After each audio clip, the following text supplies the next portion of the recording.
Joyeuses fêtes à tous. C'est toujours important de parler de différentes questions d'actualité, fidèles téléspectateurs. Essayons justement de relever tout ce point, toutes ces choses qui se disent dans les coulisses, également sur la population RD congolaise, mais également vous, fidèles téléspectateurs, vous qui avez choisi Héros Télévision comme votre partenaire. Vous le savez, nous allons essayer de parler sur quelques points avec nos invités. On va essayer d'échanger. Chacun d'entre les deux va devoir mettre son point de vue. Question à ce que la lumière soit également sur toutes les questions. On va quand même essayer ici de parler sur cette actualité. Vous le savez, dans la République démocratique du Congo, ça fait plus de 2 ans déjà qu'on parle de cette gratuité de l'enseignement en République démocratique du Congo. Chose que certaines personnes trouvent que ce n'est vraiment pas effectif jusque-là et qui ne sont vraiment pas respectées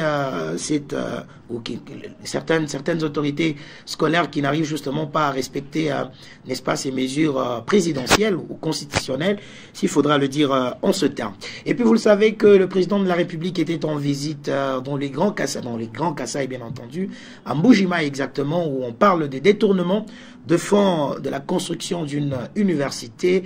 Il y a d'autres qui parlent de 47. Finalement, c'est 17 millions de dollars qui se disent justement. Et on va essayer de faire cette analyse également sur les prochaines séances justement électorales qui se pointent à l'horizon. Le Haut-Katanga est concerné de l'enrôlement d'ici le 25 janvier prochain qui se pointe à l'horizon.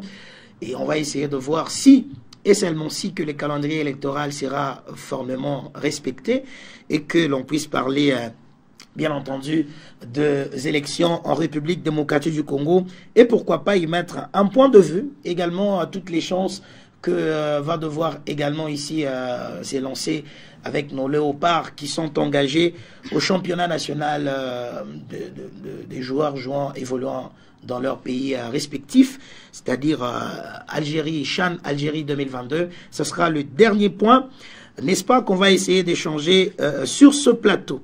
Monsieur Edouard Kaumba avec nous, fidèle téléspectateur, journaliste de formation aussi, analyste, un jeune leader qui s'élance également dans cette aventure politique parce que c'est toujours intéressant. C'est une année où toute la jeunesse, apparemment, s'est en tout cas conscientisée pour prendre l'avenir du pays. Edouard Kaumba, bienvenue. Merci Idriss.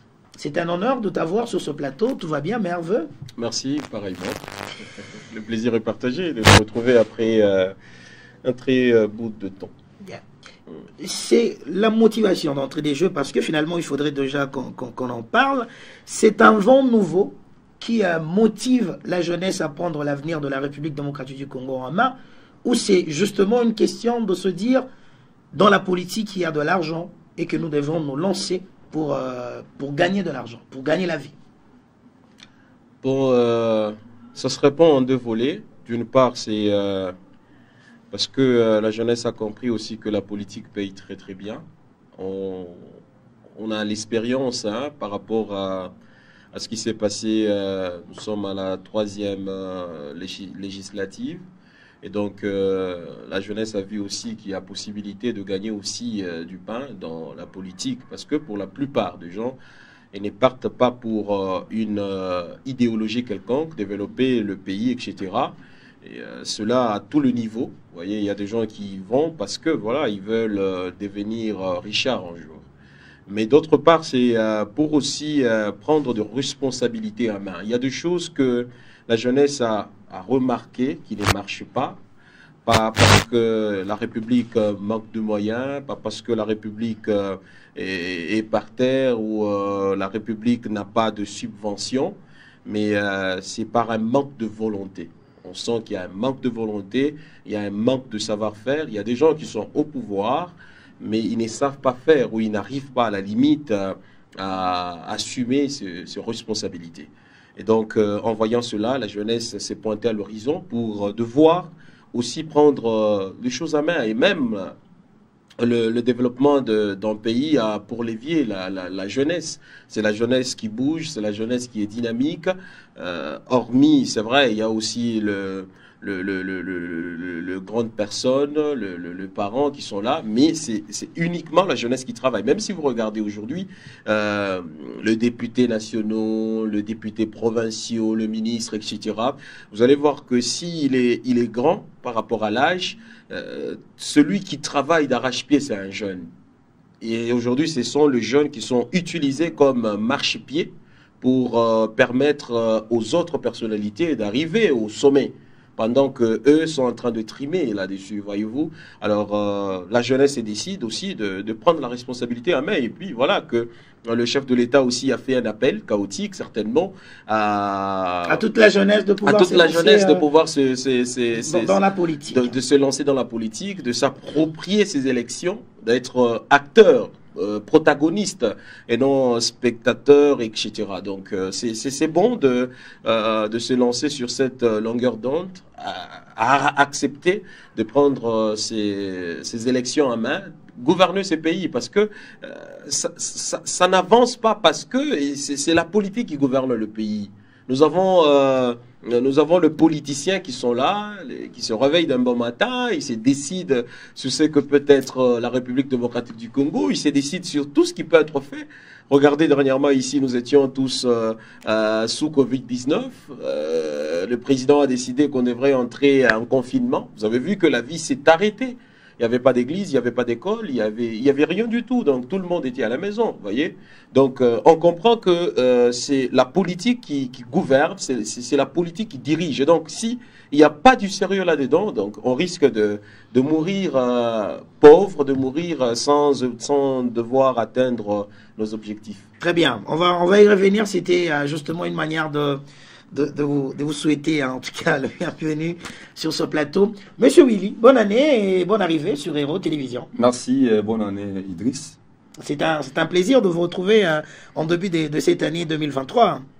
Est-ce que c'est justement le moment que cette jeunesse devait prendre conscience de se lancer véritablement pour l'avenir de ce pays? Tout à fait. Le temps est arrivé où la jeunesse doit prendre maintenant les choses à la main.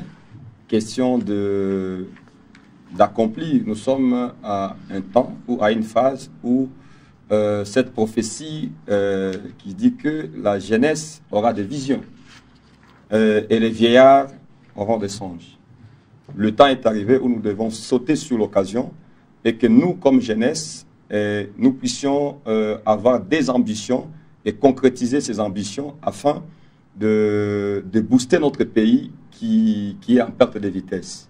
On a compris, on a laissé à un long moment où les vieillards, c'est vrai, la jeunesse ne doit pas non plus avancer sans les vieillards, mais nous sommes là, comme l'a dit mon co-débatteur. Vous allez constater dans tous les cabinets, il y a dans l'ombre, c'est la jeunesse qui travaille.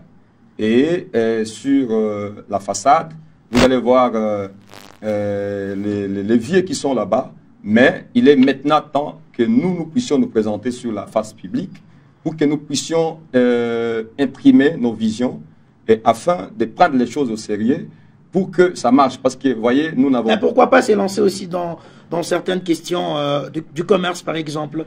Faudra-t-il moderniser ou garantir l'avenir de ce pays que dans la politique? Où Edouard tout à l'heure parlait d'argent, parlait d'un côté que le moyen, les jeunes peuvent se dire finalement la politique paye mieux que d'autres domaines. Bon, vous voyez, dans la politique, nous avons des décideurs. Si vous vous lancez, je ne sais pas, dans tel secteur, vous pouvez avancer avec vos idées. Vous allez voir, à un certain moment, vous serez bloqué. Mais nous devons maintenant nous imprégner de la situation et nous devons entrer dans la politique parce que là, nous avons une décision, nous avons des visions, nous avons un mot à dire afin d'expérimenter ou de prendre des décisions relatives à la situation actuelle des pays. Donc aujourd'hui, si nous, la jeunesse, nous sommes réveillés aujourd'hui pour nous impliquer dans la politique, ce n'est pas seulement avec l'ambition de l'argent, mais nous nous impliquons dans la politique pour exprimer nos idées, exprimer nos valeurs, pour trouver de l'espace où nous allons étaler nos grandes visions que nous avons afin que le pays puisse en bénéficier. Si vous me dites aujourd'hui, il faut expérimenter cela dans le commerce ou dans d'autres domaines, Vous allez voir à un certain moment, nous serons freinés. Mais si nous sommes dans la Freinés politique... par... par le décideur. Nous pouvons être freinés par le décideur. Vous pouvez avancer des bonnes idées. Regardez aujourd'hui, le président honoraire a pris le pouvoir à l'âge de 29 ans. Le grand péché qu'il a commis, c'était de faire appel des anciens moboutistes qui étaient déjà en perte de vitesse. Il faudrait créer une classe politique actuelle de la jeunesse. Dans la jeunesse, le président actuel l'a compris parce qu'il est allé récupérer une ancienne classe aussi, mais au total, ses amis, que ses amis, que nous pouvons dire que des jouisseurs qui n'ont rien apporté dans la politique, chacun devait trouver son intérêt et on n'a pas fait allusion à ce qui se passe actuellement et les gens non expérimentés qui n'ont pas l'expérience de la ville ou de notre pays, et chacun devait tirer les draps de son côté, mais le président se réveillait avec un grand retard pour faire maintenant appel à la jeunesse, pour que la jeunesse maintenant prenne les choses au sérieux. Et nous ne pouvons plus reculer. Il est temps que nous prenions les choses au sérieux afin de trouver la place là où nous devons décider et là où nous pouvons étaler nos idées afin que les pays puissent en bénéficier.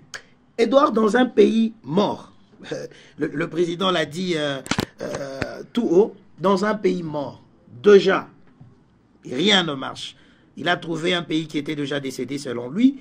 Vous pensez que cette nouvelle génération de la jeunesse pouvait ressusciter, bien entendu, un pays qui est déjà mort, que le déclare un autre jeune qui pense que ce pays est déjà par terre? Bon, il n'est jamais tard pour mieux faire, hein, en ce que je sache, parce que cette couche nouvelle de la jeunesse est ambitieuse. Elle a plusieurs idées, plusieurs innovations. Si vous regardez aujourd'hui ce que les jeunes font, vous allez vous rendre compte qu'il y a vraiment de l'innovation, il y a vraiment ce savoir-faire, c'est savoir devenir, savoir faire devenir, c'est ce vouloir faire bien, etc. Et donc, moi, je crois, et je l'ai dit aussi, qu'avec la jeunesse, tout est possible. Ce n'est pas vous mettre un fait accompli pour vous dire vous avez trop parlé, alors on vous laisse pour bien échouer. Enfin, qu'un jour, vous ne pouvez pas encore réclamer que, voilà, on ne nous a pas donné une chance. Non, mais c'est la vie. Ne maîtrisons pas également le secteur de la politique, bien entendu. Non, le jeune, si vous voyez le jeune travail. Ce n'est pas qu'ils vont découvrir beaucoup de choses. Dans tout le cabinet, surtout des députés, de ministres, etc., il y a des jeunes qui travaillent. Ils travaillent d'arrache-pied. Ils font le travail de ministre. Mais c'est le ministre qui est censé sortir après, est censé être vu après, pendant qu'il y a... C'est un travail d'équipe. Regardez aujourd'hui, observez très bien dans le cabinet, il n'y a que le jeune qui travaille. Et aujourd'hui, dire que c'est mettre le jeune devant un fait accompli, ça sera une surprise pour ceux-là qui pensent que la jeunesse va échouer. La jeunesse, c'est cette mobilité, c'est ce dynamisme de vouloir mieux faire. Il était jeune, l'ancien président de la République démocratique du Congo. Vous l'avez qualifié de celui qui a échoué à plate couture, parce que finalement... Non, mais qui a dit que Kabila a échoué? Certaines opinions. Oui, même Jésus lui-même, quand il est venu, il n'a pas été accepté par tout le monde. Il y a ceux-là qui ont accepté Jésus et ceux-là qui ne l'ont pas accepté. Qu'est-ce qui vous motive à pouvoir être optimiste jusqu'à ce point que vous pouvez changer les choses sans froid aux yeux? Non, c'est après constat de ce qui se passe en République démocratique du Congo. Nous sentons qu'il y a ce manque de volonté, ce manque de vouloir faire. Parce que c'est vrai, on va entrer dans le vif des sujets que vous avez donnés au sommaire. Donc il y a ce manque de volonté. L'argent, on n'en manque pas. Si vous regardez aujourd'hui, les millions qui sont détournés au pays, c'est le 57 millions, c'est le 42 millions, c'est le 110 millions pour de projets, de petits projets. On ne manque pas de moyens, on ne manque pas de possibilités. Mais c'est ce manque de volonté-là, ce manque de planning. Nous avons l'argent, mais est-ce que nous avons quelle politique de sortie d'argent? Aujourd'hui, il y a des gens qui disent qu'ils sont en manque d'argent, qui sont en manque de travail, qui sont en manque de subventions pour l'entrepreneuriat. Pourquoi ça manque? Parce qu'il n'y a pas cette politique-là de faire sortir l'argent, de faire sortir le moyen et de pouvoir financer ceux-là qui ont le projet. Vous allez regarder aujourd'hui, moi je vois même à travers les réseaux sociaux, il y a des jeunes ambitieux, il y a des jeunes entrepreneurs qui fabriquent des choses sophistiquées. Mais vous n'allez pas le voir être appelé. Mais si vous voyez des choses un peu qui font rire, des choses que nous voyons sur les réseaux sociaux, vous allez voir qu'il y a un monsieur, un mécène qui les appelle, hein, avec joie au cœur, voilà, c'est un enfant qui souffrait, voilà, c'est un monsieur, voilà, et puis on l'appelle. Mais ceux qui fabriquent les choses, ceux qui font de l'innovation, ceux qui sont dans le travail, on ne les appelle pas. Mais si nous avons par exemple un président de la République, bon, je parle pas je n'entre pas dans ce cercle-là, mais si on parle d'une politique, une politique de subvention de la jeunesse en termes d'entrepreneuriat, nous avons des projets. Les jeunes ont des projets. Que vous ne voulez pas exposer également? Non, on va exposer ça, déposer ça. Il y a d'ailleurs un jeune auprès de qui? Il y a un jeune qui a posté en demandant, en sollicitant un poste vacant, en étant ministre, je sais pas, de l'agriculture, quelque chose comme ça, qui a démissionné. Il a dit de son projet, il a posté sur le site officiel de la présidence. Est-ce que, M. Willy, cette discrimination-là va vous permettre finalement de bien travailler? Parce que en République démocratique du Congo, nous les savons d'ailleurs très bien, que pour avoir un poste, pour avoir un travail, il faudrait être ami à M. Willy, il faudra être le cousin de M.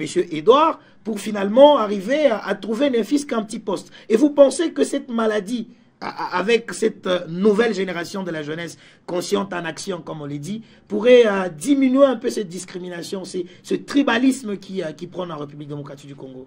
Oui, voilà Parce que vous-même, quand vous avez le pouvoir, je ne pense pas que vous allez laisser votre petit frère dans les chaos, dans la misère. Vous allez quand même lui donner la chance. C'est un problème de conscience. Notre pays souffre de cet aspect des choses. Nous avons un problème de conscience. Moi, je vous informe que j'étais quelque part avec un poste de responsabilité. Mon jeune frère avait postulé et après les résultats, il était deuxième. Je vous dis la vérité, j'avais pris celui qui était premier. Lui devait attendre. Donc c'est un problème de conscience et de mentalité.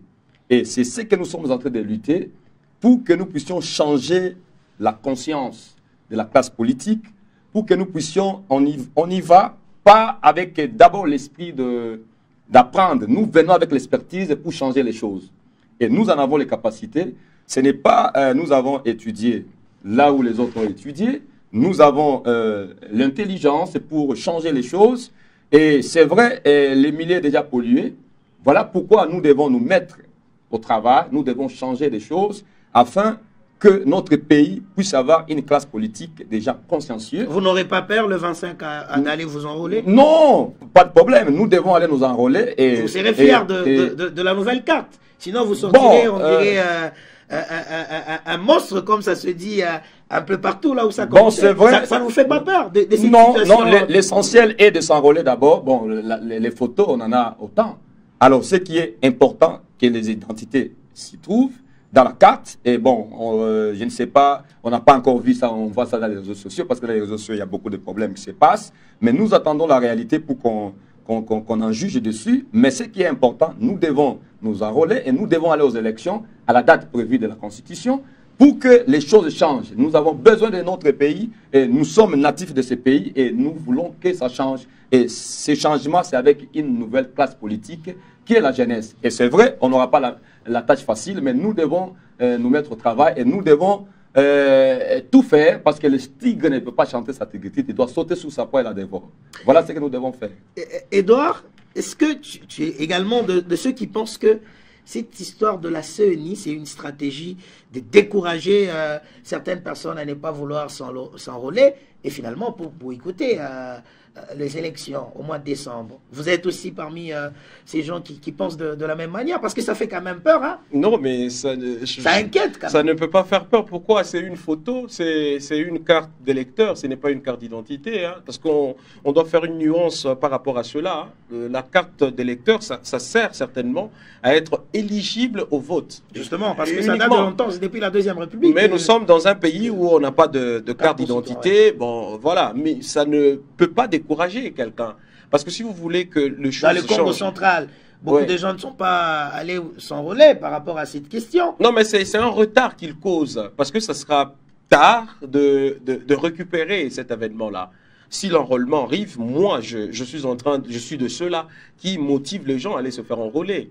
Parce que ce sont les machines qui ont déjà été achetées, et puis voilà, il n'y aura pas changement de ce qui se passe. ça a été acheté ailleurs, d'abord au Corée, et puis on a amené ça ici. Donc, et puis les gens de la CENI, c'est déjà éparpillé ici et là. Donc, moi, ne comptez pas sur la photo, comptez plutôt sur ce que cette carte-là va vous servir. Ça va vous servir de vote. Vous allez être éligible à pouvoir voter et de pouvoir changer cette classe politique, à mener aussi d'autres personnalités, d'autres têtes, afin que ce pays puisse atteindre son apogée. Alors, fidèles téléspectateurs, nous poursuivons. Vous avez compris le point de nos invités sur ce plateau. Cela va devoir nous amener également de parler de cette question qui dérange un tout petit peu les parents, et dérange également les enseignants, dérange également, n'est-ce pas, et les enfants. Et certaines opinions pensent que, et d'ailleurs c'est un constat que nous avions effectué également, dans des écoles publiques où prendre la gratuité, c'est bien. Il y en a plusieurs enfants qui sont partis, mais les conditions d'études deviennent également compliquées parce qu'on parle maintenant de la qualité d'enseignants qui devient maintenant un problème sérieux en République démocratique du Congo. Monsieur Willy, vous êtes suffisamment du domaine. Est-ce que vous avez peur actuellement de la situation éducationnelle dans notre pays par rapport à tout ce qui se passe après justement officialiser cette question des gratuités? Oui, Idriss, il faut signaler ici à l'opinion publique. Moi, personnellement, j'ai peur de ce qui se passe. Il faut faire la différence entre les discours politiques et ce qui se passe sur le terrain. Et nous sommes dans un slogan, la constitution de la République n'a pas commencé aujourd'hui avec ce régime. Ça date de longtemps, et je crois en 2014, si je ne m'abuse pas. 2006, je crois, 2014, notre constitution. Ouais. Alors, la question de la gratuité figure dedans. Et avec le régime passé, on a commencé avec les provinces pilotes. Brutalement, avec le régime actuel, on a généralisé la gratuité sans tenir compte, vous avez dit. Oui, tout à fait, sans tenir compte des préalables. Il faut faire ce qu'on appelle, il faut regarder d'abord en amont, faire ce qu'on appelle les plans du travail. Et nous sommes dans un système, dans une stratégie sectorielle de l'éducation qui a commencé depuis 2014 jusqu'en 2025. Et l'ancien ministre Maker a travaillé dessus, et il a laissé ces stratégies sectorielles, et nous devions expérimenter et faire un état des lieux pour voir qu'est-ce qu'il faudra faire, qu'est-ce qui n'a pas marché, qu'est-ce qu'il faudra ajouter. Et la gratuité n'a pas commencé avec le président Félix. Ça, il faut le reconnaître. C'est constitutionnel. C'est constitutionnel, et même à l'époque de Kabila, la gratuité avait commencé avec certaines provinces pilotes. Oui. On devait expérimenter, et ce qu'ils pouvaient donner, ça nous devons le reconnaître. Alors, le régime actuel a généralisé sans tenir compte des infrastructures. Si nous prenons notre province du Haut-Katanga, si on prend la statistique des écoles publiques, on n'en a pas assez. Ce sont des écoles privées qui inondent la province. Et ces écoles privées, notre constitution donne la latitude à ces écoles privées d'évoluer selon leur statut. Alors, tout de suite, on a généralisé et on fait semblant de dire que la gratuité a réussi. La gratuité n'a pas encore réussi. Il y a encore beaucoup à faire. Nous avons un problème des infrastructures. Nous avons un problème des manuels. Il y a eu des réformes. Mais ils ont dit qu'ils ont construit plusieurs écoles. Non, mais est-ce que vous pouvez m'en citer même deux ici à Lubumbashi? Vous en connaissez une ici à Lubumbashi? Même dans notre... Nous avons 6 territoires dans la province du Haut-Katanga. Vous en connaissez? On parle de Kinshasa, qu'on a construit plusieurs écoles. Et également, on va en parler. Non, on ne peut pas passer à un discours politique pour dire qu'on a construit plusieurs écoles. Il faut citer, on a construit telle école, telle école, telle école, telle école. On a déjà donné les noms? Je ne pense pas. Parlons ici en réalité, parce que la RDE, qui a inauguré ces écoles à Kinshasa? Il y a le ministre Tony, il y a de prophètes, d'ailleurs, qu'il y a eu de nouveaux prophètes, ici même dans le Haut-Katanga, et des inspecteurs qui font un travail de titan pour justement accompagner la vision du chef de l'État quant à cette question de la gratuité. Ce n'est pas la vision du chef de l'État. La gratuité est dans la constitution de la République démocratique du Congo. Que le président de la République... Il y a le recueil des directives des instructions de 2006. C'est un programme que le président a trouvé dans la Constitution. Il est venu et il a estimé qu'il pouvait généraliser. Pour vous, cette gratuité a échoué jusqu'ici? La gratuité a lamentablement échoué. On ne pouvait pas la généraliser. Sur quel plan? Parce que nos enfants actuellement arrivent à étudier quand même. Demandez à tous les prophètes, de la République démocratique du Congo, demandez aux IPP si leurs enfants étudient dans des écoles publiques. Ils en savent. Demandez aux inspecteurs, est-ce qu'ils envoient leurs enfants dans des écoles publiques? Pourquoi? Parce que vous également, ils sont vous conscients. faites partie du corps oui, enseignant. Ils sont conscients que ça ne va pas. Qu'est-ce qui ne va pas? Nous avons un problème des infrastructures. Allez à Kiwele, vous êtes journaliste. Il n'y a pas de banc. Il n'y a pas de livres. Nous avons un problème des manuels. Et même les enseignants, les animateurs éducatifs sont mécontents de cette gratuité. Aujourd'hui, on nous a sorti, le ministre a imposé, il a signé une circulaire pour dire qu'il faut mettre les effigies dans des salles de classe. Mais attendez, en pédagogie, la salle de classe, ce sont les matériels didactiques qui doivent parler à la classe, pas les effigies. Est-ce que les effigies des chefs de l'État constituent les drapeaux dans les drapeaux, oui, c'est légitime. C'est normal. Tout à fait. Et que le prophète et son inspecteur. Oui, nous sommes conscients qu'il faudra mettre les drapeaux, les symboles de notre pays dans tous les établissements. Mais moi, je suis contre que les effigies des chefs de l'État soient dans des salles de classe. Parce que ça ne constitue pas un matériel didactique. Dans des salles de classe, nous avons, selon la pédagogie, il faut mettre les matériels didactiques et non les effigies, non pas les photos des gens. On va y arriver. C'est une aberration, ça n'existait pas. On va revenir à vous, M. Willy. Edouard, tu partages le même avis que Willy, qui parle tout à l'heure d'un échec total sur cette question de gratuité. Oui, je suis de mèche parce que, en fait, la réalité, elle est tout autre. La volonté, elle est bonne du chef de l'État. Et nous devons aussi marteler sur le fait que la gratuité de l'enseignement, c'est constitutionnel. Ouais, ça a existé, il y a belle lurette. Mais le chef de l'État, quand il est venu, il avait cette volonté-là de mettre sur pied... et le bon cœur. Le bon cœur, que la gratuité de l'enseignement soit effective à travers le pays. C'est là qu'il y a le hic. Parce que ça devrait commencer avec le préalable. Le préalable, c'est-à-dire la construction des infrastructures d'abord, l'achat de manuels, et puis voilà, aussi, comment il y a un terme qui m'échappe là, enregistrer tous ces professeurs-là qui enseignent dans des écoles privées, dans des écoles de l'État. Ils sont enregistrés. Non, il y a des nouvelles unités. Des nouvelles unités, oui. La question des nouvelles unités, c'est ce qui a causé le problème. Je vais vous donner un cas. Vous savez, la gratuité de l'enseignement, c'est peut-être parce que nous sommes au centre-ville, nous pensons que c'est de la blague. Vous savez, il y a des endroits où les élèves n'étudient pas par manque de 1000 francs simplement pour le FIP à la fin du mois. Mais quand vous dites que c'est gratuit, c'est-à-dire que tout le village, toute la contrée va à l'école. Et c'est ça ce qui est bon. C'est ce qui est bon. Maintenant, ok, c'est ce qui est bon. Non, écoutez, c'est ce qui est bon. Maintenant, la capacité d'accueil. Vous vous rendez compte de la capacité d'accueil? Vous vous rendez compte de ce professeur-là qui doit enseigner, au lieu d'encadrer 40 élèves, il est censé en encadrer 112, 120. Mais cette capacité, même à l'université, allez-y au droit. Non, mais regardez, ce n'est pas un bon exemple. Ce n'est pas un bon exemple. Parce que, écoutez, non, s'il vous plaît, l'université a des sérieux problèmes par rapport à cet aspect-là. Tout à fait. Parce qu'il y a des gens qui arrivent... Vous asseyez à même le sol, il y a des étudiants qui sont derrière, ils n'entendent même pas la voix du professeur, qui n'ont jamais vu le professeur, c'est toujours dans les mêmes conditions que vous avez tous étudié. C'est un problème. Écoutez, s'il vous plaît.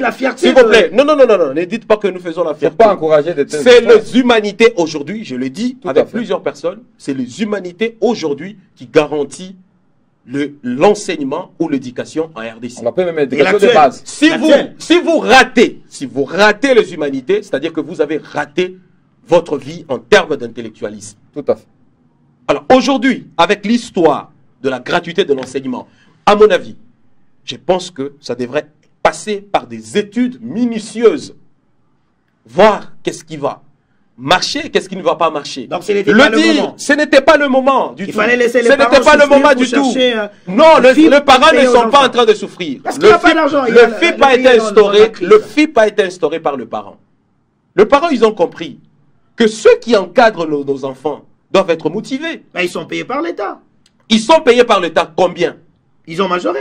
Est-ce Je pense que, écoutez, que- pour une école, et est-ce que dans toutes les écoles de l'État, prenons Kiwele, je crois que c'est une école de l'État, Oui. est-ce que tous ce professeurs-là qui donnent cours là-bas, ils sont reconnus par l'État? Il y a une question. Non, c'est une question que je pose. Non, il y a une Est-ce question qu'ils de sont nouvelles unités. Écoutez, Et les s'il vous dossiers plaît, doivent être s'il vous plaît, enregistrés. si il y a la question de nouvelles unités, c'est-à-dire que cette question-là devrait être préalablement Résolu. résolue avant que ça ne passe à autre chose. Tout à fait. Parce que si vous venez, vous parlez d'abord de la gratuité, et puis vous parlez en plus de cela, de nouvelles unités qui doivent être maintenant enregistrées. C'est un handicap. C'est un handicap, c'est incongru, c'est pas clair là. Donc pour vous, vous voulez à ce que les parents payent justement par rapport à Les parents se sont décidés de payer, les parents se sont décidés de payer Iabel Urette pour que l'enseignement soit vraiment adéquat. À votre avis, on impose aux parents de ne pas payer. On n'impose sans leur pas aux volonté. parents. Le parent, il y a des écoles ici, je ne veux pas citer devant ce micro, je suis journaliste. Il y a deux parents qui ont décidé de payer. Qui ont décidé de payer. Parce qu'ils ont vu, le professeur, vous êtes l'État. Ça se passe à Imara. Vous pouvez, Il y a plusieurs fois, j'ai fait les. voilà, les éléments. vous avez donné un cas. Il y a deux professeurs à qui vous pouvez décider, vous des enseignants, vous dites que non, voilà, la gratuité de l'enseignement. Vous êtes l'État, vous pouvez imposer. Mais est-ce que vous avez le contrôle? Vous envoyez les inspecteurs pour aller contrôler comment le professeur se comporte vis-à-vis des élèves? Je pense que c'est un Est-ce que travail vous de envoyez, prophète et les s'il vous inspecteurs. plaît, est-ce que vous les envoyez? Est-ce que le prophète là, ils sont contents de la gratuité de l'enseignement? Puisqu'ils en parlent. Ils ont pas, écoutez, Ils s'il sont vous sous plaît, pression. s'il vous plaît, ils sont sous pression De qui? de l'État congolais. Eux-mêmes sont. Et quand ils sont dans le classe, un parent qui ne sait pas comment il peut trouver de l'argent, il voit les élèves, mais ces élèves-là ne vont pas payer. Il s'est dit quoi avec ces élèves-là? Comment il va donner cours? Et puis le nombre augmente. C'est Vous la avez passion. une classe. Je parlais de la capacité. Je parlais de la capacité d'accueil. On vous a posé la question ici. Combien d'écoles ont été construites sous fonds de l'État? Ici à Lubumbashi. Ne parlons pas de Kinshasa, nous sommes à Lubumbashi. Dites-moi une seule. Parce que Et c'est ils peut-être ont dans dit le c'est avant. projet. Maintenant, ils ont dit qu'ils ont construit des écoles dans toutes Dans toute la provinces. République? Oui. Oui. Peut-être Dites-moi que une vous seule en école. connaissez une. Peut-être que vous n'avez pas encore fait de recherche. Non, mais nous avons Non, mais des vous, nous sommes à Lubumbashi, mon frère. Ce qui est vrai, c'est que j'apprécie la volonté.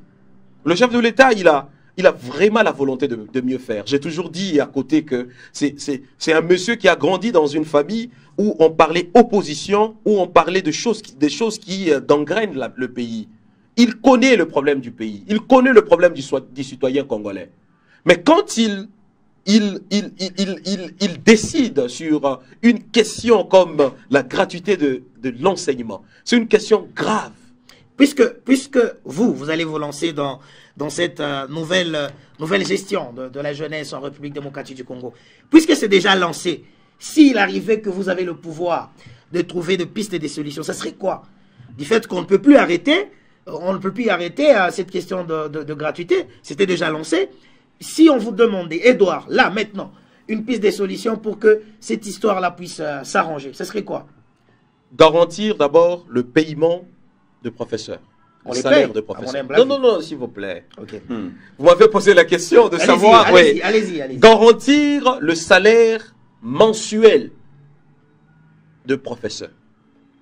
Enregistrer toutes ces nouvelles unités. Construire les infrastructures. Et assurer l'achat de manuels. On ne peut pas commencer à prendre des décisions telles que l'effigie du chef de l'État doit être dans une classe d'école, etc., sans penser au manuel. Nous, quand on étudiait, dans la salle des classes, il y avait des images. Et ces images-là, ce n'était pas pour la beauté de la classe, mais c'était pour l'enseignement.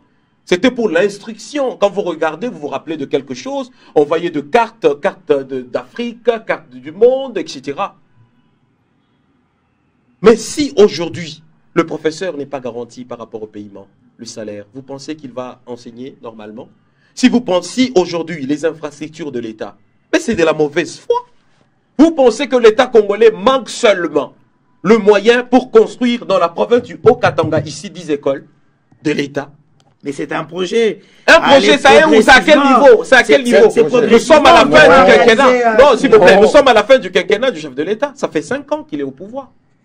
Ça fait 5 ans qu'il est au pouvoir. Il devait arranger la diplomatie, aller avoir... Non, mais ça n'a rien à voir avec ça n'a rien à voir avec la gratuité de l'enseignement, mon frère. Non, c'est toutes ces choses-là lui ont permis quand même d'être le pays dans les cadres. Vous êtes dans le corps, pour terminer cette question, le métier, l'enseignement, c'est quand même un métier de passion d'abord, pas d'argent. Est-ce que vous devriez révoquer ce que Edouard parlait tout à l'heure, qu'un enseignant qui n'a pas d'argent, qui doit abandonner ses enfants, vous pouvez partager cela parce qu'en étant enseignant, on a d'abord la passion de le faire même gratuitement. Non, parce que c'est justement ça. C'est un métier de passion. Non. Aujourd'hui, il faut d'abord dépolitiser le système éducatif. Je suis devant l'écran. Tous ces prophètes, les IPP, il faut qu'un parti politique propose les noms pour qu'ils soient nommés. C'est pas sérieux. Mais ils ne sont pas dans des partis politiques. Mais non, ne vous en faites pas. J'en connais. Celui du Haut-Katanga, par exemple, il n'a pas de parti politique. Bon, je vous dis, par son savoir-faire. Je vous dis ce qu'il faudra faire. Il faut dépolitiser le système éducatif. Très bien. Il faut mettre l'homme à la place qu'il faut. Je vous assure, il travaille sous pression pour les comptes et il verse des montants dans des comptes de partis politiques. Ça, c'est un. De deux, le système éducatif ne doit pas constituer un sujet d'étaler les vérités à ciel ouvert. Non. Il faut d'abord, nous avons un problème de la réforme. Il faut diagnostiquer nos problèmes. Quels sont nos problèmes? Et au-delà de nos problèmes, il faut maintenant programmer un curriculum qui doit orienter notre système éducatif. On peut mettre tel ministre, il va aller à Côte d'Ivoire, il copie tout ce qui est là-bas, il vient, il l'impose. Ce n'est pas correct. Je vous parle de... nous avons ici, il y a eu la réforme en 2005 du système, avec l'enseignement du français, où aujourd'hui il faudra enseigner le français par l'approche par compétence, approche fonctionnelle, et ce qu'on appelle aujourd'hui Sésame. Sans toutefois étudier au préalable le statut de notre système éducatif, qu'est-ce qu'il faudra faire? Deux, avant de nommer les gens, ça doit commencer en amont. Ce sont les IPP, ce sont les prophètes qui doivent initier les projets et envoyer au sommet. Mais qu'est-ce qui se passe aujourd'hui? Quelqu'un peut aller à Kinshasa, il tombe directement avec son arrêté, il présente chez les prophètes, il présente chez l'IPP. Je vous assure. Donc il y a beaucoup de la corruption. Il faut dépolitiser le système éducatif. Ça, c'est un. Deux, il faut payer ces chevaliers de la craie. Les enseignants sont très mal payés. Et ce sont des élèves qui doivent en pâtir. Je vous dis la vérité. Parce que ventre affamé n'a point d'oreille. Vous pouvez vous imaginer aujourd'hui, on a ajouté tel montant. Il faut publier dans les réseaux sociaux. Ça, c'est une humiliation. On n'a pas du respect vers cet enseignant-là. Il faut laisser aux IPP, aux prophètes, de proposer des réformes et d'envoyer. Et aujourd'hui, je peux vous poser la question, quel est le système? Vous avez parlé de la gratuité. Quelle est la politique éducative de Félix Tshisekedi? Il a quelle politique éducative? Parce que la politique éducative doit commencer au sommet de l'État. C'est bien beau de nous chanter sur la gratuité qu'il a trouvé dans la Constitution, mais il doit maintenant piloter son projet. Voici le type d'homme que je voudrais que vous, le système éducatif, vous puissiez m'en sortir. Quelle politique éducative? Ce n'est pas parce que vous êtes dans l'opposition que vous... Non, le système éducatif n'a rien à faire avec le projet. D'ailleurs, le projet que le président... C'est vrai, nous sommes contents que la gratuité soit effective. Mais comment faire? Très bien. C'est ça le problème. Comment faire de cette question de la gratuité? Je pense que chacun donne son point de vue. Ici, nous ne faisons que poser une question. Parlons-en, parce qu'il s'agit seulement de la pédagogie. Tantôt on parle de 47 millions, tantôt on parle de 17 millions de détournement de la construction de l'université en Mbuji-Mayi.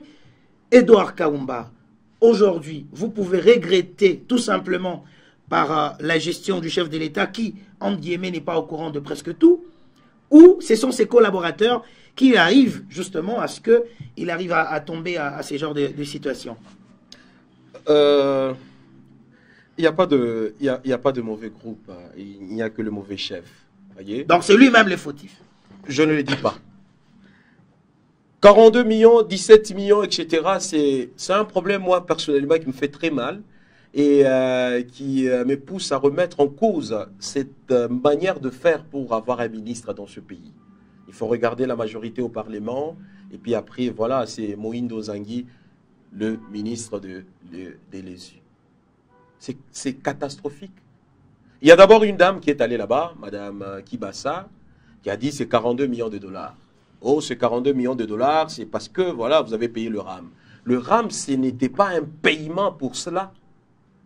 Le RAM, c'est le registre des appareils automobiles, si je ne m'abuse, qui devrait commencer à nous aider. Si on te vole un téléphone à la Kenya, là-bas, on t'aide, on retrouve ce téléphone-là. Jusqu'à preuve du contraire, on n'a pas vu, on a vu quelques téléphones retrouvés, et puis finalement, c'était parti. Et puis d'un coup, il y a une dame qui se lève, qui s'est dit, non, voilà, c'est 42 millions, c'était ici du RAM. Quelle honte pour ce pays. Elle dit 42 millions de dollars. Après un temps, il y a eu un silence béat. On n'a pas senti quelqu'un contredire la dame. Et puis après, c'est quand le chef de l'État descend dans le Grand Kasaï, il constate que le constat est amer. Que nous voyons le ministre qui passe à la télé, il dit non, mais ce n'est pas 42 millions de dollars. Pendant tout ce temps, le ministre n'a pas contredit. Et puis il dit c'est 17 millions. C'est bon, on s'arrête à 17 millions. Mais vous avez vu le travaux qui s'est passé là-bas? Et puis il a dit dans ce 17 millions, il n'y a que 18% qui est déjà déboursé. Faites le 18% des 17 millions. Vous êtes à 3 millions de dollars. Regardez maintenant le travaux là-bas sur place. Est-ce que ça représente 3 millions de dollars? S'il vous plaît. Et quand le ministre le dit, je le regardais droit dans les yeux sur la vidéo. J'ai vu que le ministre était heureux de le dire. Ils sont contents parce qu'ils ont détourné, à votre avis. Non, parce qu'il a fait ces... Ils ont mangé. Ah oui, il a bouffé. Et il est là, il est calme, il dit non, mais c'est 17 millions. Et dans les 17 millions, il n'y a que 18% déboursés. Et quand on fait le calcul, nous sommes à 3 millions de dollars. Mon frère, regardez l'état de cette université. Mais vous allez pleurer. C'est rouillé déjà. Ce sont des travaux abandonnés. Mais pour 3 millions de dollars, nous n'avons que quelques pylônes là-bas et puis quelques travaux. C'est fini. Et vous pensez que... Non, je le dis sur Abondamment, je dois le répéter. C'est une mauvaise foi, c'est un manque de volonté, de vouloir faire.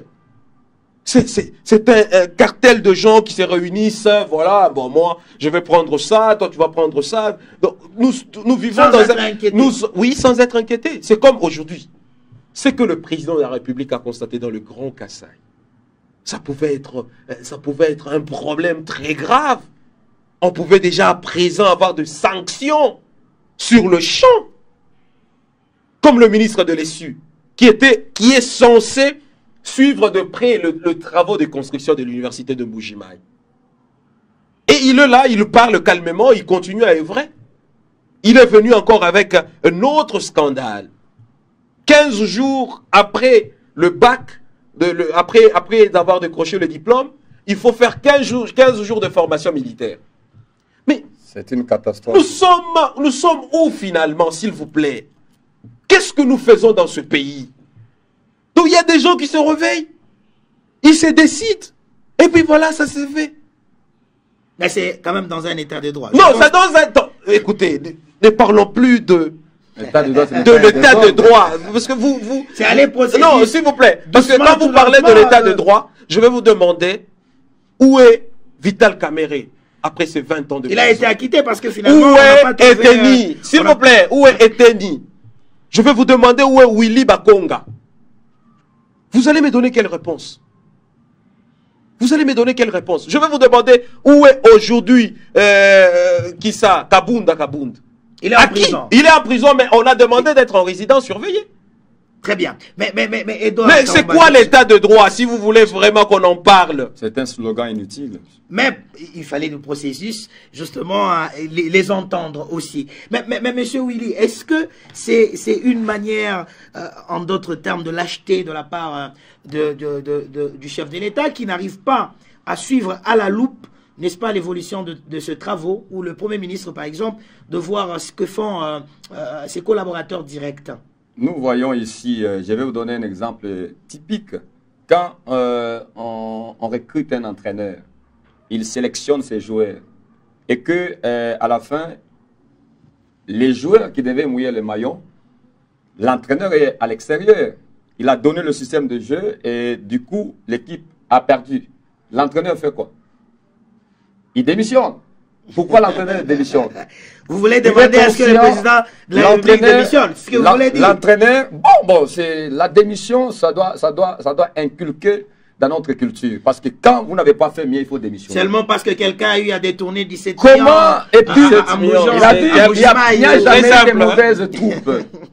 C'est pas possible. Si ce monsieur-là était épargné, il serait sanctionné. Mais il est là, le ministre Moïndo, qui est là, il s'est déguisé un journaliste. Il est calme, il passe en âme et conscience en train de donner un bilan. Qu'est-ce que vous voulez? Vous voulez que... Il faut sanctionner. Le président de la République avait dit que il va suivre de près ces questions. Il n'y a jamais eu de suivi dans notre pays. Pourquoi? Tous ces ministres qui sont là, ils sont là sans planification. Les pays, en commençant par le président de la République, il faut faire ce qu'on appelle une planification. Vous devez avoir une planification, je dois faire ça, ça, ça. Pas vous composer un discours que vous devez, vous présenter un discours de cabinet. Il y a un problème. Il a promis également les chefs de l'État de construire une autre université en Bandaka. Mais non, nous sommes fatigués avec des promesses non réalisables. Et ça, il ne faut pas nous endormir. Comment les particuliers, prenons l'exemple de notre province. Moi, j'ai œuvré beaucoup dans des écoles privées. Vous voyez un particulier avec les moyens des bords. Il construit une école moderne. Mais que dit d'un pays? Il n'y a pas de moyens. Et moi, je connais un promoteur qui a construit, dans une année, il construit une école à étage, à 2 niveaux. Mais comment on peut débourser de l'argent de la République, des contribuables, quelqu'un se donne le luxe de détourner parce qu'il sait que c'est un régime de détourneurs. Mais il y a IGF pour ça, pour faire des enquêtes. Mais non, mais écoutez, enfin de dénoncer, récupérer cet argent. Il y a eu les procès de 100 jours, on a étalé des millions. Est-ce que vous avez déjà entendu que non, on a remboursé ces montants-là? Il y a Willy Bakonga qu'on a arrêté. Il y a le budget qui monte. Tous les millions qu'on a arrêtés à l'aéroport. Le gonflement du budget. Avec quelle politique? Tous les millions qu'on a arrêtés on a arrêté à l'aéroport. On ne sait même pas là où c'est parti, c'est distribué à quel niveau. Tout de suite, il bascule sans vergogne. Non, je deviens de l'Union sacrée. Il commence à faire la publicité. Je dis, ce n'est pas possible. Et puis, un tel ministre, il a des écoles, lui. C'est le véritable matériel didactique de la destruction du système éducatif, Bakonga.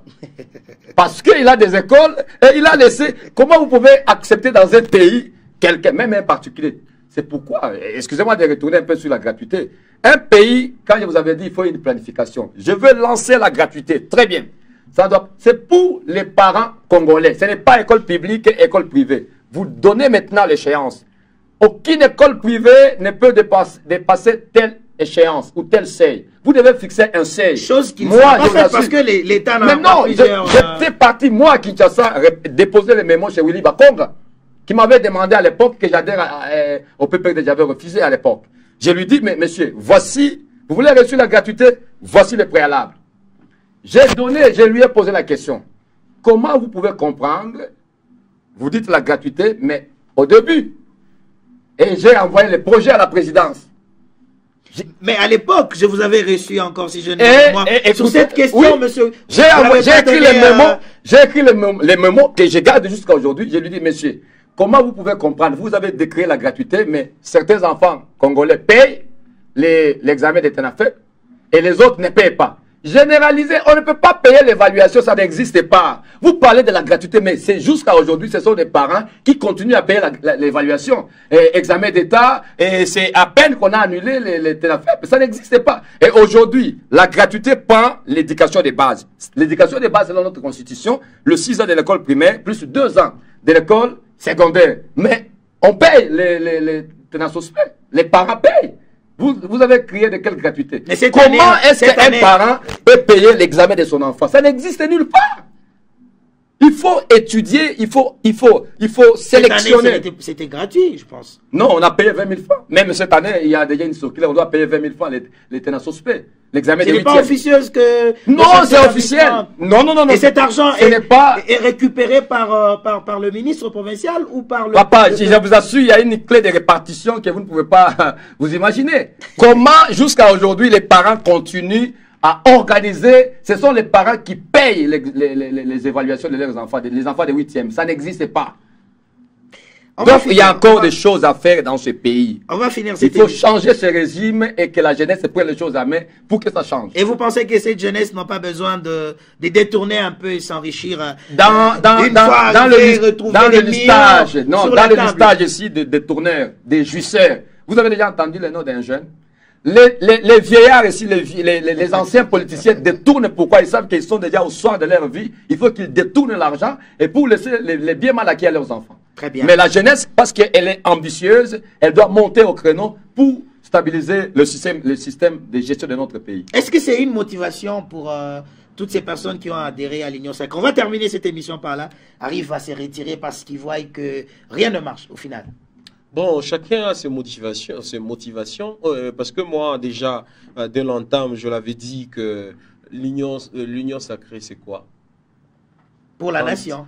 C'est réunir ensemble pour le bien-être de la République démocratique du Congo. L'union sacrée, on vous répond que c'est la vision du chef de l'État. Quand vous dites que c'est quoi la vision du chef de l'État, on dit que c'est l'union sacrée. Alors, tous ceux qui étaient là, ils savaient pourquoi ils étaient là. Hein. Et puis, finalement, celui qui se décide de quitter, il se décide.